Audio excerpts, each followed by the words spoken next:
Em um vídeo que vai ao ar hoje, o PSDB chama o sistema político atual do país de presidencialismo de cooptação. A mudança que o Brasil precisa é a mudança que o PSDB defendeu em seu manifesto de criação em 1988. O parlamentarismo. Pois é, governos em crise, presidentes sem força para governar e sem apoio popular. Tudo isso está acontecendo agora, mas tudo isso já é muito antigo também. E onde está o problema? Nas pessoas apenas? Não existe salvador da pátria. O problema está no sistema, no chamado presidencialismo de coalizão, o que no Brasil virou um presidencialismo de cooptação.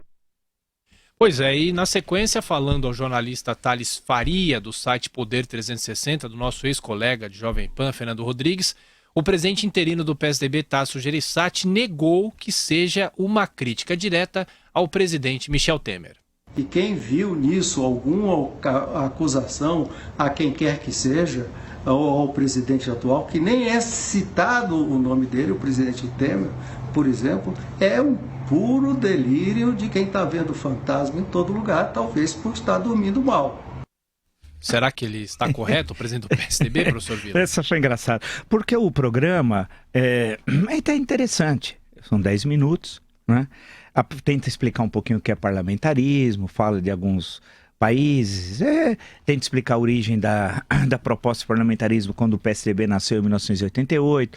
Eu tenho boas intenções. Por um lado, eu acho que poderia, ou qualquer um ao assistir o programa, falar assim, mas o PSDB teve 8 anos no governo, durante as 2 presidências Fernando Henrique, por que não advogou o parlamentarismo quando tinha maioria constitucional até para tal, tendo em vista que aprovou a reeleição, alterou a Constituição em 1997, né? Poderia ter aproveitado a ocasião, já que faz parte do seu programa, e ter colocado em prática, discutido com a população e aprovado no Congresso, através de forma plebiscitária, o que fosse, a posteriori, né?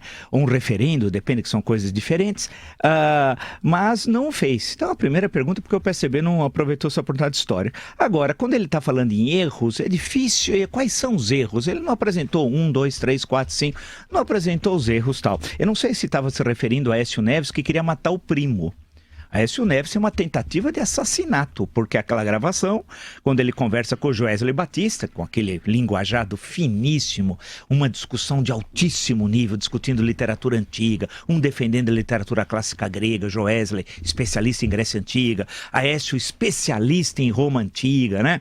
Um nível altíssimo. E o Aécio diz, apaga o Fred, depois nós apagamos o Fred. Coisa de marginal, os dois são marginais, Joesley Batista e Aécio Neves, que continua como presidente, vale lembrar, do partido. O presidente do partido ainda é o Aécio Neves. Há uma insinuação até do Aécio Neves em certo momento, mas sem citá-lo. A grande questão é que o partido vive, e não é a primeira vez, uma grande crise e tal. E não é só uma crise do PSDB, é uma crise dos partidos políticos no Brasil. E não é só do Brasil. Há uma questão hoje no mundo ocidental que nós não discutimos, que o Brasil é o extremo ocidente, o Brasil é muito longe, né? E as ideias demoram para chegar. O Euclides da Cunha, em certo momento, nos Sertões, fala que 3 séculos nos separam da civilização, etc. tal. E você tem um oceano ali no meio, né? Esse oceano quilométrico e tal.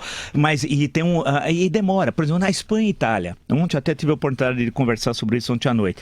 Você tem movimentos que, como o Podemos e os Ciudadanos, um mais à esquerda, um mais à direita, e na Itália tem os 5 estrelas. Os 2 primeiros que eu me referi à Espanha têm uma grande representação parlamentar.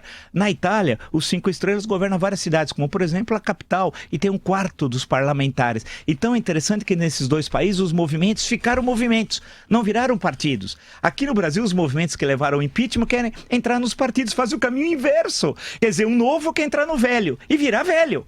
Então, se o Vem Pra Rua, MBL, por exemplo, citando 2, entrarem nos partidos políticos, vira o velho, vira o mesmo, desculpe usar a expressão, o mesmo lixo, uma expressão deselegante, mas que existe aí na estrutura partidária tal. Então, a questão que se coloca, e hoje, que é a questão que passa pelo PSDB e passa por todos os partidos, é como da vida. Os movimentos, eles não são verticais, sua estrutura, são horizontais. Essa é uma discussão interessante de a gente qualificar o debate. Não vinha aquela história da indignação. Indignação, mas eu falo do coração. Quem fala do coração é cardiologista. né? Então, é necessário qualificar o debate político, olhar os outros países e, a partir dali, nós vemos qual é o nosso caminho. O PSB aproveitou esses 10 minutos, esses programas são chatos, e tudo indica que teremos essa mesma estrutura no ano que vem na eleição, infelizmente. E o PSB tem de responder muitas questões. Hoje, por exemplo, vive uma crise, ele tem 2 candidatos provavelmente a presidente, porque não tem mais nenhum também. Quem pode ser candidato? Marconi Perillo? Esse não é candidato a chefe de quarteirão. Ninguém sabe quem ele é.